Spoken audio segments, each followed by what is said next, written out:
कहने का भाव यह है कि यह संसार एक विषय विकारों का वन है,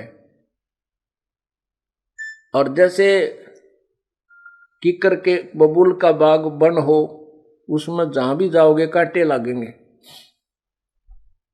तो ये संसार जो है ये बबूल का वन है, इसमें कदम कदम पर पैरा में ना लगेंगे तो मुंह पर लगेंगे, कितने न कितने हाथ में लगेंगे, यानी कोई न कोई कष्ट इस संसार में आपको बना ही रहेगा।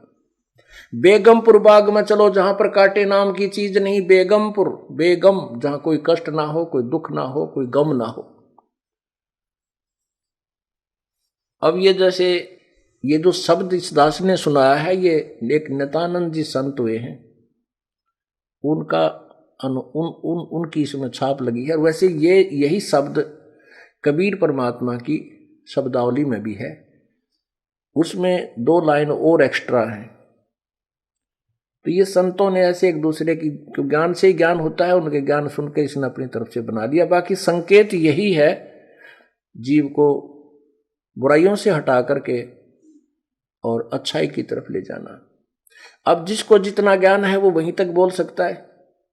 नित्यानंद जी के गुरुदेव जो है गुमानी दास जी विष्णु उपासक थे। अब इन संतों ने, भक्तों ने स्वर्ग को ही बेगमपुर मान रखा है, लेकिन स्वर्ग जितना दुख की तभी को नहीं, क्योंकि हम सुख मान रहे हैं इस गोटी सूटी लाड़ने, डांस डूंस देखने, अच्छे फल आहार खाने को, इसी को सुख मान रहे।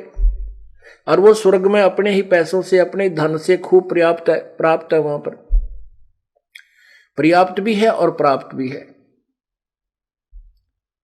कहने का भाव यह है कि हमने वो, इसने जो महापुरुष ने नित्यानंद जी को जो ज्ञान था, इसने स्वर्ग तक के ही जाने के लिए प्रेरणा दी है।